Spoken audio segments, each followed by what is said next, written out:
You are guilty, Mr. Swift. Killing Theodore Gilden was a testing challenge. You succeeded. What makes you think I'm somehow involved in Gilden's death? My partner's death, I might remind you. Your dart uses strychnine to kill rodents at the site, is that correct? Well, yes, that is its purpose. The same dart with strychnine was found on Goliath. The very same substance is a powerful stimulant. It causes convulsions, a flow of energy. You shot Goliath. The elephant became extremely energetic, agitated, and so terrified that it killed its owner. For a man of your age, it was easier to hit a larger grey target than a small man. You said it yourself. Goliath killed Theodore, and your strychnine speculations are absurd. Only athletes use it as a stimulant, not elephants. True, but one dart of strychnine would not be enough to kill the elephant, and you knew it. You were there when Theodore Gilden died. Nonsense. I visited him many times, but I wasn't there when the elephant killed him. Then I must have made a mistake, because the murderer met Goliath's rage personally. The perpetrator was hit by the gate and thrown into the shed. Your bruise matches the contour of the broken hole. One further detail is that the murderer had a bosun's knife, fairly useful in a place where one might cut ropes and fabric, such as, I don't know, the dig site? That's your interpretation of the facts, Mr. Holmes.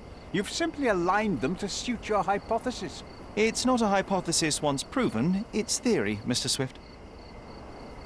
Let me tell you a story.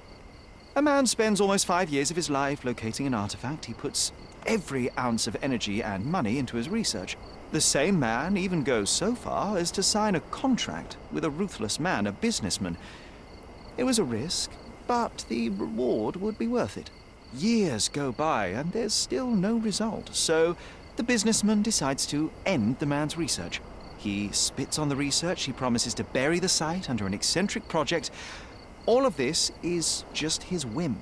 Theodore Gilden could do anything he wanted with this place, and you were anxious about the fate of your research. You wished to protect it.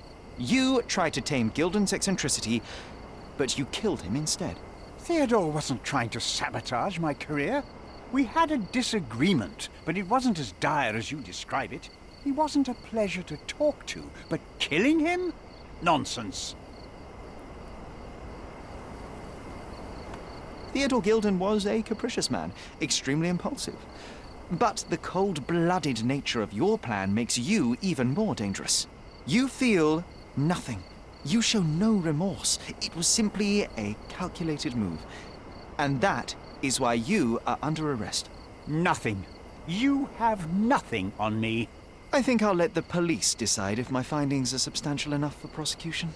This is all a dreadful mistake. This can't be happening. The elephant killed Theodore. Goliath is innocent and he should be free. He is not the real murderer here. That is the apex of your career, Mr. Swift. Farewell. I told you Mr. Swift was not a real archaeologist. He was a murderer. I knew there was something wrong with him. Fortunately for us, being a murderer was not his profession. And about the elephant? While you were busy, I've dealt with it. No thanks to you. I asked you to solve this wretched problem, but you didn't. I couldn't be in two places at once, Miss Gilden. I was catching your father's murderer. But how have you dealt with it? A man agreed to take the elephant away. He came to me asking for permission to relocate it to his property, and I accepted. Well, congratulations, I suppose. That is one less problem. Actually, two, Mr. Holmes. I found my father's possessions that you can take with you and disappear. I appreciate it, truly. Well, someone has to do something. Take everything if you need to, and leave me be. Take care of yourself, Miss Gilden.